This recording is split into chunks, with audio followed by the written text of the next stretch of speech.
আজকে সন্ধেবেলা বেরিয়ে পড়েছি মার্কেটে যাব।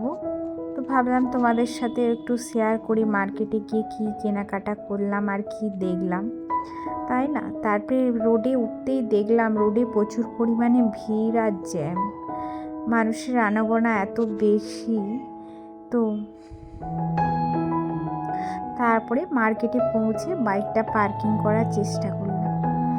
তারপরে ওর বাবা একটা জায়গা দেখে বাইক পার্কিং করলো। বাইক পার্কিং করে দিয়ে তারপরে ওর বাবার দুটো জ্যাকেট ছিল, সেই দুটো জ্যাকেট সেলাই করতে দিলাম, ওয়াশ করতেও দিলাম। ওরা ওখানে একদম ড্রাই ওয়াশ আর সেলাই দুটোই করে দেবে। ওয়াশ করার পর মাম্মাম তো হেঁটে হেঁটে যাবে না, আড়ি ধরেছে, ওকে কোলে নিতে হবে, ওই জন্য ওর পাপা ওকে কোলে নিল। মার্কেটের এদিক ওদিক দেখছিলাম, ভাবছিলাম কি কিনবো না কিনবো। তারপরে ভেবে চিন্তে একটা জুতোর দোকানে গেলাম। এখান থেকে আমি এক জোড়া জুতো নিলাম রেগুলার ইউজের জন্য। জুতোগুলো ভালোই ছিল, আমার পছন্দ হয়েছিল, ওই জন্যে নিলাম। দেখো শীতকালে মার্কেটে ছেলেদের কালেকশন, ছেলেদের জ্যাকেটগুলো দেখো খুব সুন্দর সুন্দর।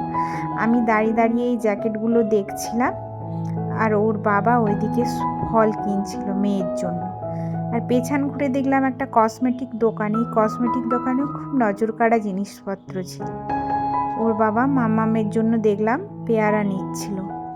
মাম্মাম পেয়ারাটা এখন এই মুহূর্তে ভারী পছন্দ করতে শুরু করেছে, তো ওই জন্য ওর বাবা ওর জন্য পেয়ারা নিচ্ছিল। পেয়ারার দাম ছিল 100 টাকায় 1.5 কেজি পেয়ারা, তো ওর বাবা ওই জন্য নিচ্ছিল। তারপরে দেখলাম মার্কেটে সব ক্রিসমাস ট্রিরও জিনিসপত্র চলে এসছে, ক্রিসমাস ট্রি, বিভিন্ন ঘর সাজানোর জন্য যা যা লাগে সেই সব জিনিসপত্র এসছে, ওগুলোও দেখলাম। আর তো কয়েকটা দিন হাতে গোনা, তারপরেই বছর শেষ হয়ে সবাই নতুন বছরে পা দেবে, ওই জন্য। তারপরে আমরা এই প্লাস্টিক দোকানটায় এলাম। এসে আমাদের গ্যাসের পাইপটা একটু গ্যাস লিক করছিল, ওই জন্য জিজ্ঞেস করছিলাম গ্যাসের পাইপের কীরকম কী দাম। ওখান থেকে বেরিয়ে এসে এই কসমেটিক দোকানে এসে আমি ইয়াররিংস নিচ্ছিলাম আর ক্লেচার নিচ্ছিলাম। আমার দরকার ছিল ইয়াররিংস আর ক্লেচার, কদিন পরেই আমরা একটু ঘুরতে যাব, ওই জন্য।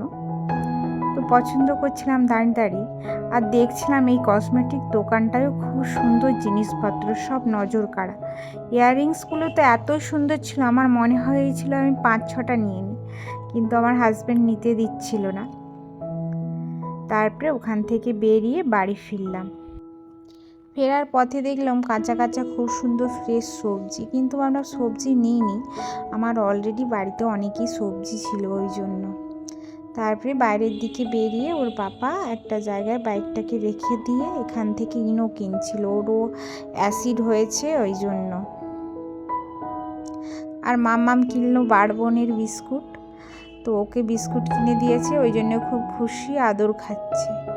তোমাদের দিকে আগের ব্লগে বলেছিলাম আমাদের একটা চেনাশোনা ঝালমুড়ির দোকান আছে, যখনই আমরা মার্কেটে যাই ওখান থেকে ঝালমুড়ি নিই। সেই দোকানটা থেকেই ঝালমুড়ি নিয়ে চলে এলাম এই ফাস্টফুডের দোকানে। দেখছিলাম কি নেবো, প্রথমে ভাবছিলাম চিকেন পকোড়া নেবো, তারপরে ভাবলাম চিকেন পকোড়া তো রোজই খাই, ওই জন্য আর চিকেন পকোড়া নিলাম না।